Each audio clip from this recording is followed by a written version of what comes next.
Mark, you do yoga? Tell me about I this. I'd do. love to hear your I experience. think my biggest regret is that I didn't start doing yoga in my 30s because I am like so stiff. I And tell my husband that, and he's like, yeah, yeah, yeah, yeah, yeah. I'll get to it. I'll get to it. no, so I started doing it about 6 months ago.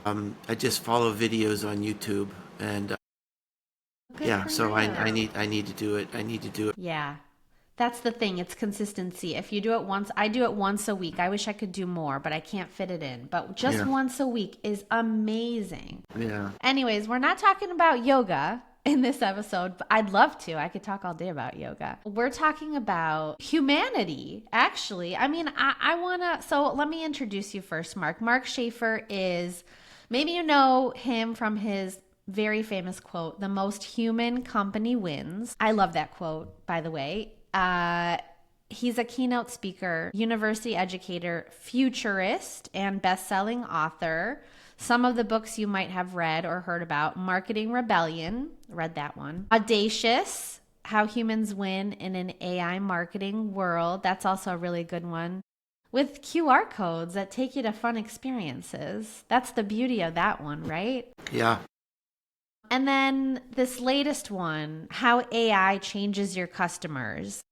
That's the one I most recently read, and that's the one that I would love to explore some of the topics, some of the content in this episode. So the cool part about this book that you wrote, you were inspired to write it because 300 futurists gathered together. They were asked, how will AI change humanity by 2035? What a question. yeah, Right? Like we don't know really, but we can start to pull together some things from smart people, from futurists, people that see the future. Do you need to have a crystal ball in order to be a futurist or no?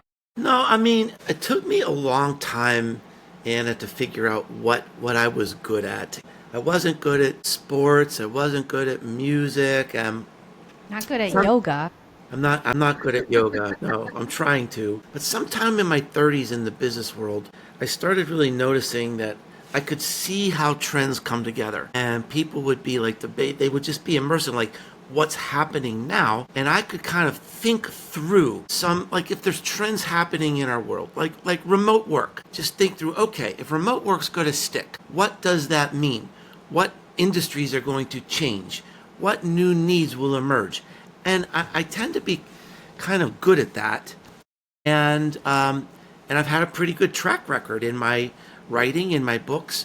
My books are usually about 2 years ahead of their time, but after you read them, you'll think back 2 years from now and you'll say, "Oh wow, Mark Schaefer wrote about that." And yeah, so I have a pretty good track record. And people started calling me a futurist. It's kind of hard to call myself that, but well, okay, I've got a pretty good track record about talking about what's next. Yeah. No, and you do. And that's why I really do enjoy reading your books cuz you make me think. I like books that make me think, that make me ponder different topics and just like stop and think like, "My gosh. Wait, maybe he's right." You might not be, but Hmm. maybe you are. So what Yeah. does that mean? What does that mean to me? What does that mean for everybody? If you want to listen to another episode, we recorded episode 132. So if the listener wants to check that one out, it is called How AI is Changing Marketing Forever and Why Creativity Matters More. And that was in 2023. And now it's 2025. And I still think creativity matters more. I think some other things matter more now, as well as we've started to kind of like use these tools and make them part of our day to day and see how other people are using the tools and see how our experiences are starting to shift based on these tools.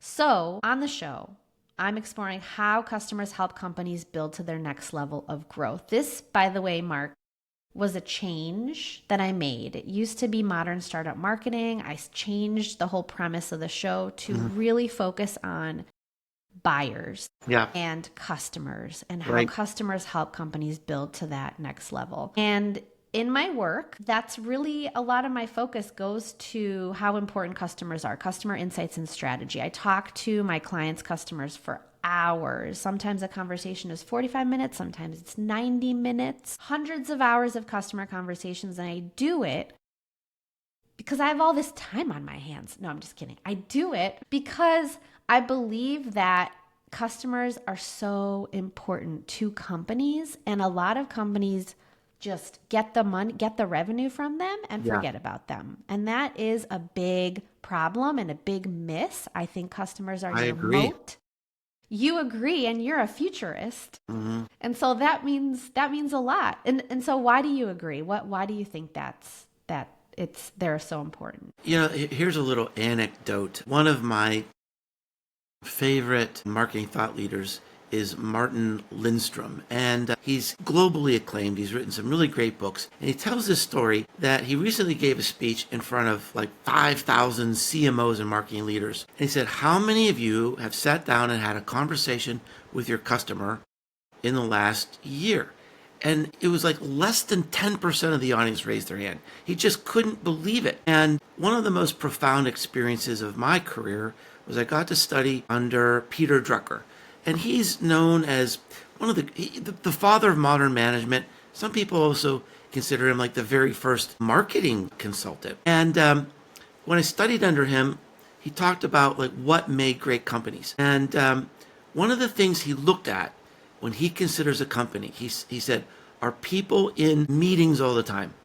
He said, if people are in meetings all the time, that shows that there's fear in the organization. There's a lack of enablement and accountability in the organization. He said 75% of your meetings should be with your customer, either your internal customer or your external customer.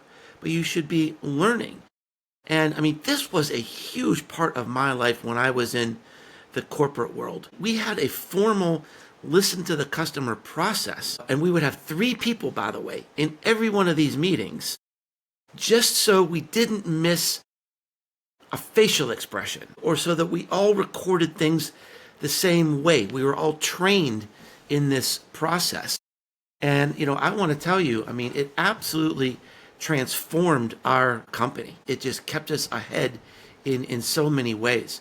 So I really believe in and support what you're doing. Well, I super appreciate that, Mark. And I mean, you open up your book with the most important mantra in all of marketing: know your customer, right? I think people are confused. I don't think people really grasp what that means, because everybody I talk to, I get on a call with founders, I get on a call with a marketing leader, and they will tell you, oh, yeah, I know my customer. We know, our company knows the customer. Mm. But when I dig deeper to what that means, it's usually product is talking to them about how to build the product moving forward, the product roadmap, or sales is talking to not the customer. Sales is talking to the, ideal customer. And that's what normally it means. They're not actually. So how do you know your customer if those are the 2 areas? You can't possibly. Yeah, I think in a way, the ease of creating a business has made people lazy. I mean, back when I was young, if you created a business, I mean, you had to kind of like build something in your garage, right?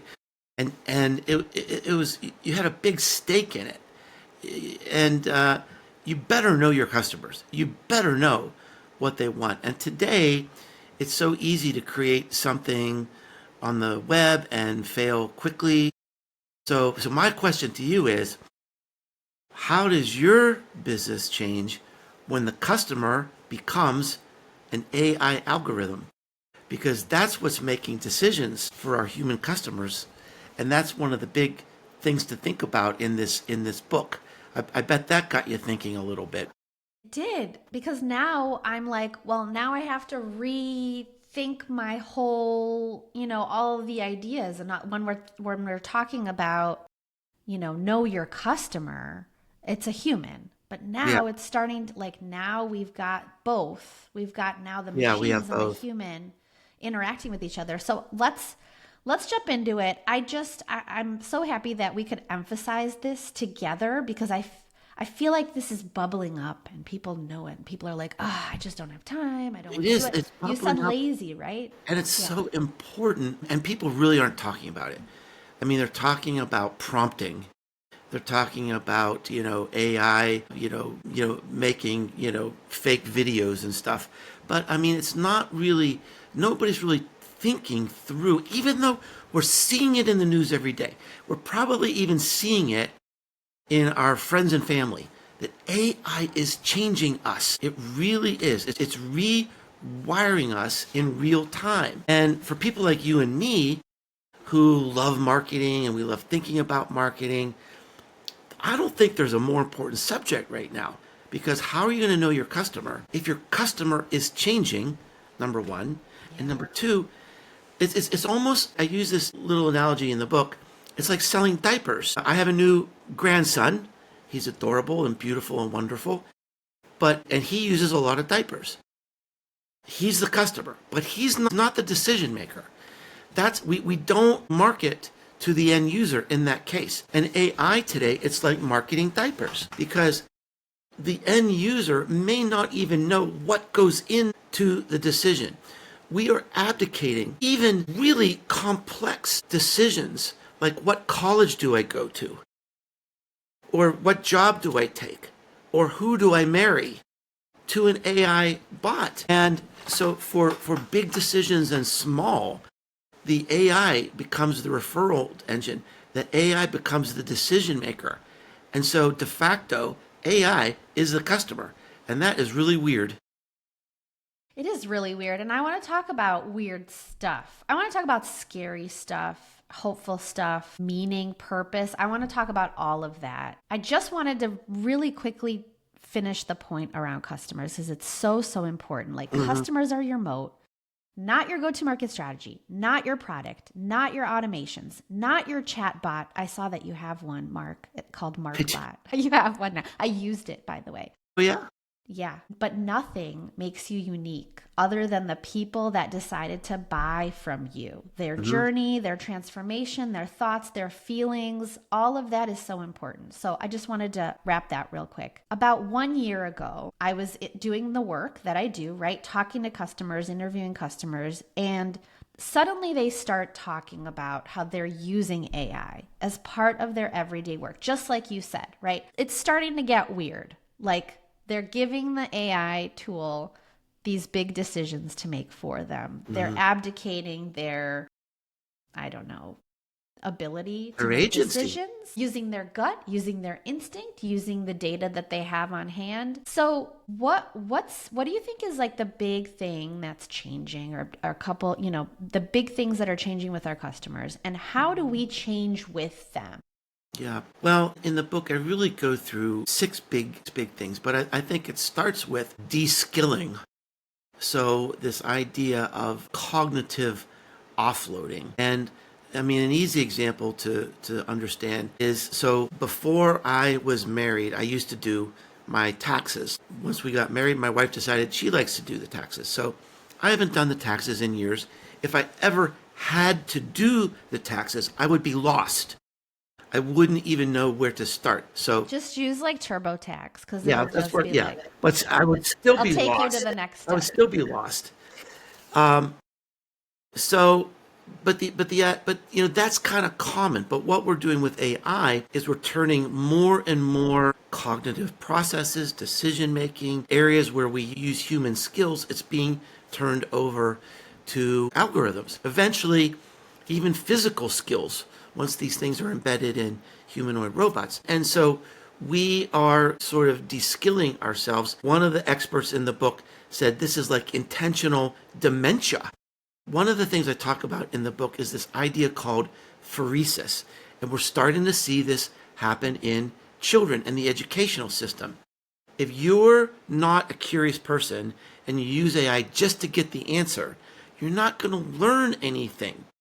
So if I used AI to write my book, could have written a book. Maybe you and I would be talking about it. But I wouldn't have learned anything. If you do the hard work and you do the research, this becomes integrated. And people are losing this. They're losing wisdom. They're losing discernment. They're not building new skills. Now, another area is empathy. Research is showing people prefer often the empathy that they're getting from an algorithm. There's an illusion of empathy. A bot doesn't really care, but if you can't tell the difference, I mean, maybe it doesn't matter. There's a healthy part to it if it helps you get through a hard day, but there's a difficult part to this, and there's vast implications for businesses, sales, customer service, business relationships. If people are turning to bots for empathy, and even a step above that, people are turning to bots to create meaningful, significant, even romantic relationships. I can't believe that. Which sounds weird, but it's super weird. Like 8% of Gen Z would say they have a significant relationship with a non-human entity that's a trusting advisor that's telling them what to do things with their life and what to buy. And then that leads us into this whole big area of people are increasingly turning to AI to make the decisions for us. And that there's huge implications there for businesses and marketers. Yeah, I think one of the things you cover also in the book is like learned helplessness. Yeah. Which is kind of like the taxes thing. Like the next time you have to put together a strategy, right?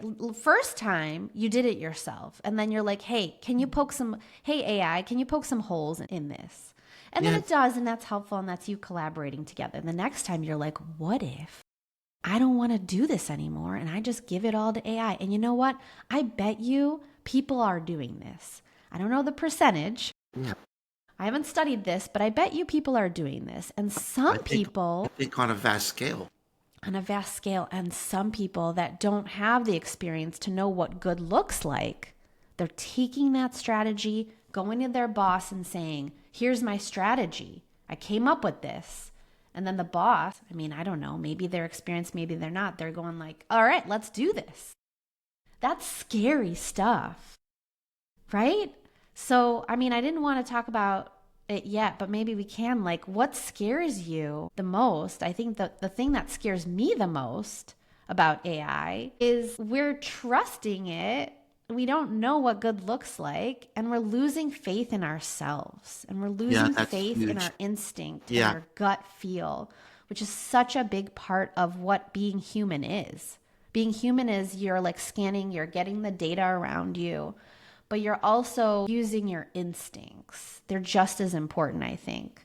What do you think? I agree. I think there are two things for me. The first is right along the lines of what you're saying. I think, to me, the most profound quote in the book was from that young woman who's a sophomore in college. And I met her at a party, and she was telling me about how she uses AI every day. I said, I'd like to interview you for my book. And when I talked to her, she said, when you told me you wanted to interview me, my first thought was, I have to get the answer from ChatGPT. I was afraid to answer you. And she said, my text messages, my emails, everything goes through ChatGPT. And I'm becoming dumber. And it makes me wonder, where am I in the world? Where am I in these conversations? And so this learned helplessness, I agree with you, is a huge concern. And I think the soft skill that will make the difference in human beings going forward is curiosity. If you are curious, AI is a goldmine. You can go down rabbit holes all day long and learn new things. But if you're not curious, if you just want the answer and you're lazy, you are going to be de-skilled. You are going to go through this learned helplessness, and that is going to have a big impact on your life. The second thing that makes me fearful is this growing ability to make deep fakes, which I cover just slightly in the book because you could write a whole book on that. But I think we're really on the cusp of catastrophe when bad actors can use some of these tools to make videos of terrible things, to make videos of good people doing terrible things and saying terrible things. And we've already had some examples where these things get out of control. And people think they're real and they react to them. And it's just a matter of time before we have riots in the streets over things that aren't even real. That's really scary too, I would say. I mean, I think people are saying like, oh, we know it's fake. Like we can catch it. But Nope. I don't think so. I don't think, like in the comments, if you go in some of these videos, right? Like the dog that suddenly turns into 20 puppies and they're Yeah. all kind of floating down the stream. Yeah, that's kind of, and in the comments, everyone's like, that's fake, that's fake. But there's so much more that people are doing with video that you won't catch it, Yeah. you know? Yeah. And I've seen examples of that where something about a video. Oh, I'm trying to remember the example. There was a really good example. I think it was posted, and it was not identified as fake, and you couldn't see that it was a fake unless you kept clicking through and saw like the original site where they had it. But if you just saw the video that was posted online and underneath it, everybody thought it was real. Nobody did the work. I mean, nobody clicked through. Normally, I wouldn't do the work. You just see a video, and you're not going to do the work to see if it's real or not. The video, now that I remember it, it was of Taylor Swift's fiance, Trevor Kelsey, right? Kelsey. Yeah. And it was this video. I thought, that is so inconsistent with something he would do. That just doesn't seem right. And so I click to find out, yeah, it's a fake. But the people that commented under it they all thought it was real. Terrible. Yeah, I mean, people won't dig, and then suddenly that becomes like real news, and so that's like a light thing, like okay, Taylor Swift, Travis Kelsey, but something that's more impactful on the world. Yeah. Conflicts, politics, that could be really disastrous. That's Yeah. scary. One other thing I thought of that's I scary. want to mention Yeah. one thing real quick. Yeah. So there's a new movie out right now. It's not that great of a movie. It's called Mountainhead. Is that like Fountainhead or completely different? It's completely different. Okay. But I think I'll have to think about that a little bit. But yeah, because I didn't think about that connection before. But anyway, Mountainhead, it's about these AI tech founders, and they've sort of unleashed this fake AI technology on the world without thinking through the implications. And it's literally creating this crisis and wars in the world. And so it's like the movie has Steve Carell and some other great actors in it, and the movie's kind of like a B. I would give it a B, but the message in it is like ripped from the headlines. Like this is really something that could be happening now. Yeah. Okay. I'm going to definitely look into it. It's not a comedy. It's like, Oh, there are funny parts to it oh, there because are funny parts. Okay. sometimes it's so absurd, but Okay. it's a very serious movie. Yeah. So another thing that scares me is an actual experience that I had with a client. Like clients are using different tools for research, for product research, user research, different research goals. And so for customer research, they're like, please, let's have you use this tool as well. Like, great, I'll use it. I'm open to it. Let's do this.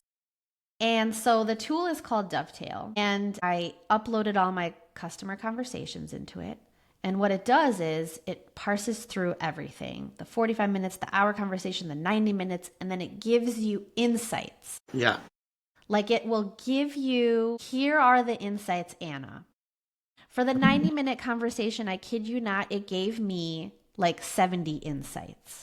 So then I have to go through and I have to figure out what's an insight, what's not an insight. And Oh, wow. it ended up being more work Yeah.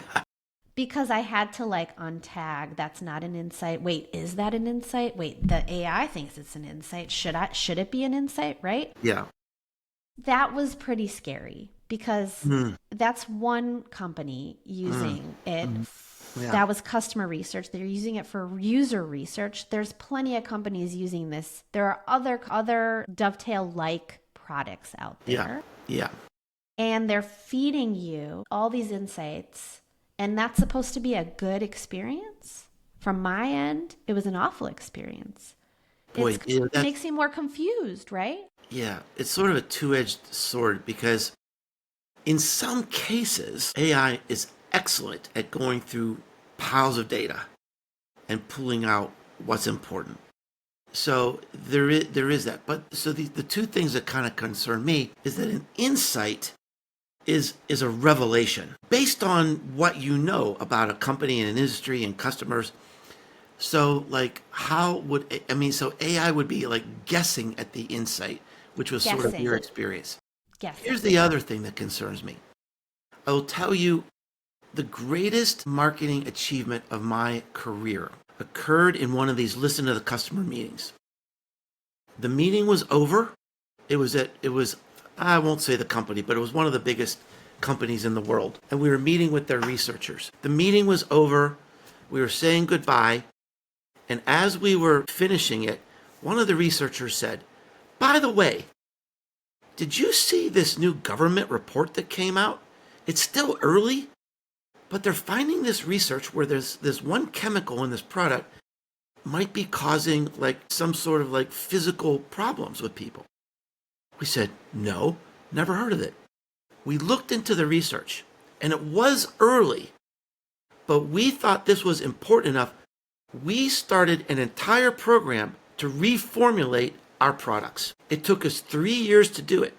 And sort of like in that year 3, 4, the government research was finalized and said, this chemical is banned. And it was only there. We were only able to have this. We saved our business because of an offhanded comment at the end. I always talk about that. People focus on patterns. AI focuses on patterns. Maybe I heard this across several customers, but oftentimes the insight, the meaning you're looking for behind the data is the weird stuff, the stuff that you didn't expect, the stuff that like just what you mentioned that makes you go, oh That's my such gosh. a good point. That's such a good point. I mentioned my experience with Peter Drucker, and he was one of my teachers and mentors. And one of the things he used to say was the insights come when the dog isn't barking. And what he meant by that is he said, if you have a dog and they bark every time someone comes to the door and the doorbell rings and the dog doesn't bark, you can't ignore that. Something's wrong. The dog's hurt or the dog's in trouble, or maybe they know the person at the door. But you can't ignore that. And so he said that where the greatest insights and innovations come is from like sometimes what's not said. When you expect people to say something, but they don't say something, don't stop there. Dig down because you're going to find something interesting. Totally agree. Totally agree. That's why some of these conversations take 90 minutes, Yeah.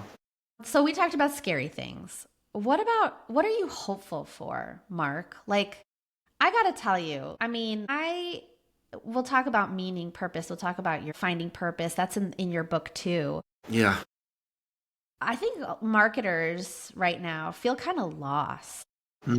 Things are changing. Customers are changing. The way we market to them needs to change too. My stance is that's why you need to talk to them. Now is the time, right? To figure out like, what are they doing differently? Does their work life look like? What's going on in their head? How are they using AI as part of their work? Their feelings around it, all this stuff, right? We're feeling kind of lost. And so, but what are you hopeful about? What makes you hopeful? Well, I ended my book on a hopeful tone.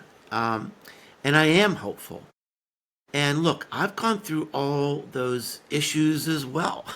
The first time I ever used ChatGPT, I had just finished writing a book. And I was exhausted. And I had put so much into this book. So the first time I ever used ChatGPT, I asked it to write an essay on a topic that I had spent 2 years researching and writing for this book. And in 3 seconds, it created like a perfect essay in my voice.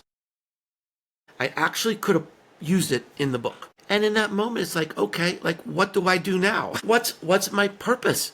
What do I mean? Because for me, the struggle is part of the journey, is part of the mission. I struggle literally, I literally suffer. You and I mentioned I started doing yoga. Why? Here's why. because when I write a book, my muscles get so tight and cramped from hunching for endless hours over this computer to write a book that I started to do yoga just to unwind and take care of some of these problems. But to me, it's like worth it when I hear a person like you say, Mark, I really love this book. This book made me think, and I'm a teacher, and inside my heart is doing a happy dance, right? So the suffering is worth it. And like when AI says, well, you don't have to suffer anymore, I'll just do it for you. Like, what does that really mean? And I think the world, part of this angst, part of this existential question is that we assign so much of our identity to our work. And in the research that I did in the book, and this is a good example of curiosity, I was curious, how do people find meaning and purpose? And I went down a rabbit hole and I found out there's really two paths. A lot of people assign it by the impact you have on the world. Do people like my book? Oh, that makes me feel great. I have a purpose. But another group of people, their meaning and purpose comes through relationships. How do I love people? How do I heal people? How do I connect people? How do I care for people? And that, in the long term, is actually a healthier way to get your purpose. And some of the experts in this research project suggest that there's going to be a transition, that the people who are getting their meaning and purpose from work, and that work is being taken over by AI, they're going to have to find their purpose in more of this relational state. That happens naturally as we get older. So for me, more of my meaning today comes from mentoring, comes from teaching, comes from helping, than, I close the deal. That's less important to me now. And I think that's healthier. And we're going to see this show up in the world in a bigger way because AI is nipping at the heels of our work and our job and our careers. And that's never happened before. So are you saying that stay-at-home moms are in a better place, are in a better place because they already have, they have that meaning built in naturally. Naturally, you're Yeah. taking care of others, right? Because that's what you are. And so the people that are like, stay at home mom, right? I got my career under my belt. Look at what they're just wasting time. But actually, they're better set up for some of this big change that's coming because they already have that Absolutely. bucket full, Yeah, absolutely. And the research shows that long term, you're going to live longer. I mean, that's a much healthier approach to the world when your focus and your meaning and purpose is derived from something other than making money and closing the deal. But we live in America, Mark. I know. And like in America, there's so much tied to Yeah. you. Your meaning is so tied to your career and why am I not there yet? And the outcome of that next role and that next raise. But I Hmm. really like how you kind of tie it back to what gives you purpose and meaning is not the outcome, but rather the struggle. So you Yeah. can focus more on the journey, the struggle. Like where I'm at with my business, I'm not at 100% where I want to be, right? But that's why I enjoy it. That's why I Yeah. could do this. I've never been at a company longer than 3 years, but I've been doing this for 5 years. And the reason is because it's a struggle. Mm. Like, yeah, it sucks as time, but yeah, it's amazing at times. And so it's just like both of those things Yeah, I continue love to that. keep me I in it. love that. Yeah, I mean, the struggle is like you're creating value that's never been created before, right? And that's the same feeling I have when I write a book. And you never know until you get it out into the world. I mean, I thought this was a really good book. I was really proud of the book. But you never really know till people like you read it and they say, "Yeah, this was great. I really loved it." And so, yeah, I agree with you that a lot of the meaning has to come from the struggle. And that's what we're going to give up when AI can take over a lot of that for us. Totally. It's just so much easier. Just hand Mm. it over to the AI. Yeah.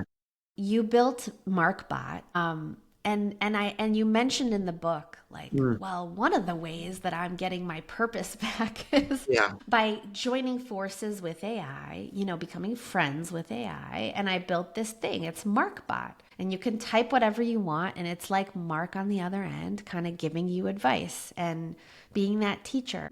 And so what do you think about it? Like, do you use it? Do people use it? Does it give you that purpose that you're kind of staying in touch with what's going on out there in the world? What do you think about that? Well, and it's an example of the way I ended my book with a note of hope. And that is that, look, there's a lot of scary things going on, but we can also reimagine ourselves as bigger and bolder and more impactful and more creative with these tools. And so, one of the things that I've always thought about, and I mean, this has really been in my heart a long time. How do you mentor at scale? And I've mentored children from an economically deprived area, I think for 17 or maybe 18 years now. And I can see the impact of that one-on-one connection and like exposing them to new opportunities in the world. And how do you do that at scale? And so, I used AI and I uploaded all my books, all my speeches, all my workshops, all my strategic frameworks, years and years of blog posts, and 13 years of podcasts, and it's all there. And so hundreds of people have been using it, and I don't know how they're using it because it's all private. I don't see it. I don't see Right. what the questions are, the data, your answers. It's not kept anywhere. So it's all personal, it's all private. I just get kind of a bulk idea of how many people are using it, unless people choose to tell me, hey, I use this and it was great. And really, some magical things are happening. And there was one example where a person had this business. It's sort of about like mystical things, mystical meta energy, crystals and stuff like that. And I don't really buy into a lot of that stuff. And she kind of knows I don't buy into a lot of Well, that stuff. just wait. You'll be doing yoga, and the Next thing will next be step, crystals. yeah. And so she put in this query into the MarkBot, and she said, "Here's my business, and I really learned so much from Mark. How does my business and his philosophy align?" And this thing created a response literally of pure wisdom. It was something I couldn't have done on my own, and yet it somehow teased my accumulated knowledge. And one of the things that I have in the bot is not just my knowledge, but my values and my empathy and my caring. And she said, "This is amazing." She said, "This is like really magical. You really have something here." So the feedback that I've got is that it really is quite special. It's very good at brainstorming.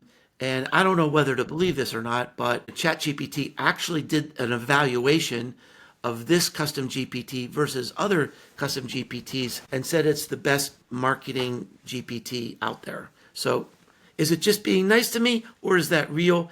But it laid out like a comparison table. So I guess it's probably pretty good. I'm happy with it. I'm sure it's amazing. One thing that I was given feedback on this because I asked ChatGPT, who are the top marketing consultants in Yeah, the US, for example, right? right. It gives me back a list. And then I was like, who are the top marketing consultants in the US that work with education technology startups? And it gave me my name. And I was like, you just are saying that to be nice.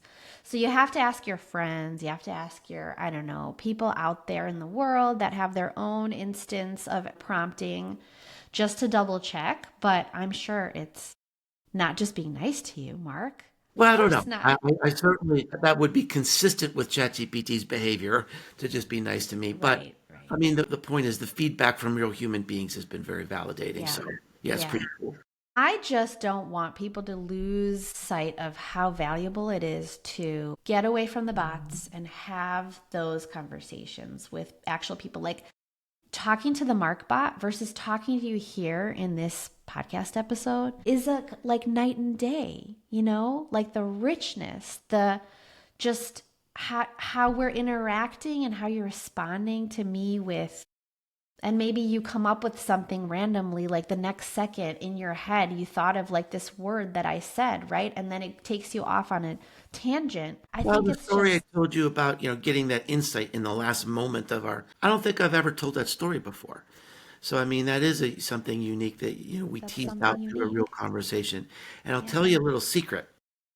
So I've embedded the opportunity for real conversations in the MarkBot. And so, like, there's a pattern when someone asks a question about some topic, like 3 times in a row, it'll suggest you can sign up for time with Mark if you want to have a real I conversation. love that. Yeah.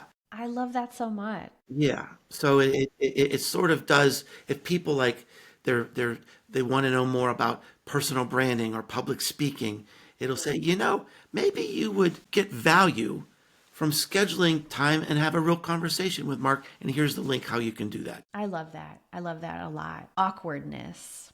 I just wanted to touch on awkwardness for a second too, because I think that's something that you won't get from MarkBot. MarkBot isn't awkward. I mean, in a way, sometimes I hope that, like, oh, I'll catch it doing something awkward, right? Mm, Like, ha ha ha, look at that. It said this, but that never happens.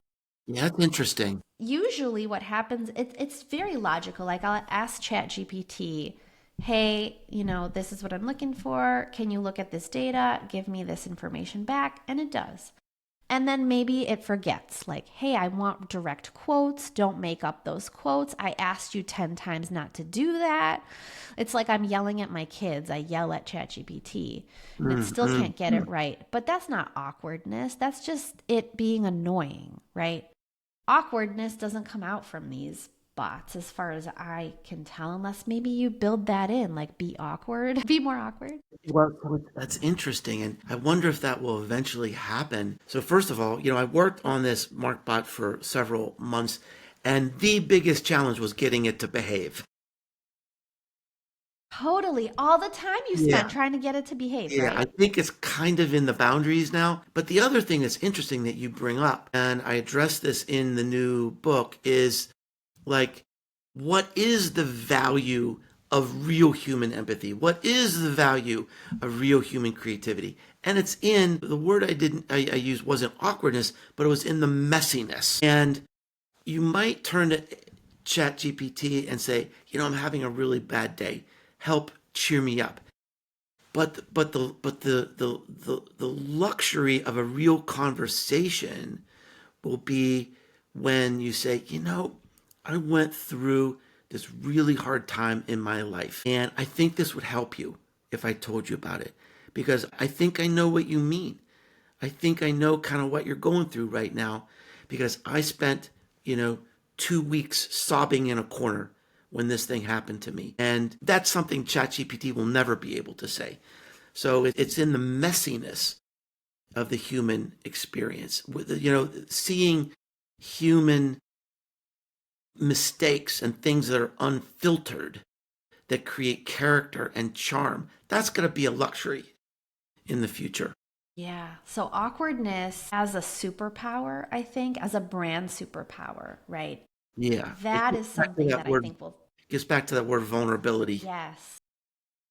The more vulnerable, the more people will see that as unique, differentiating you, right? I just remembered that I use this app. And in the app, it's called Good Inside, and it's really for help with parenting. And they have a chatbot in there, and you can type in whatever question you want, and it's built on the research from their psychologists, psychiatrists, whatever.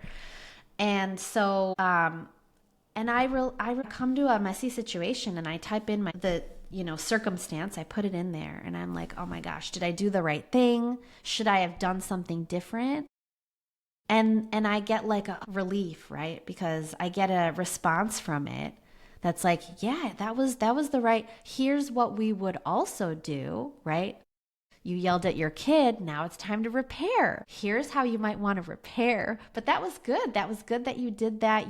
There's nothing wrong with that. So I use the chatbot every day too, Mark. I didn't realize this, but now it's clicking like, wait a second, it's not just an app anymore. Now we're expecting our apps to also have a built-in, I can ask a question anytime. Yeah. And I can get the Right. confidence that I'm doing the right thing. Yeah, middle of the night. But the other thing, it reminds me of a quote in the book that I think is pretty fun. It said, "We live in a world when you create a situation, you have a description in ChatGPT, and you say, this thing happened.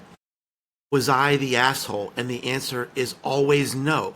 Always. No one will ever be That's a an asshole problem, again. Mark, because someone needs to tell me that that was not good. And yes, you are being an asshole right now, right? But no one's going to tell me if I'm using Right.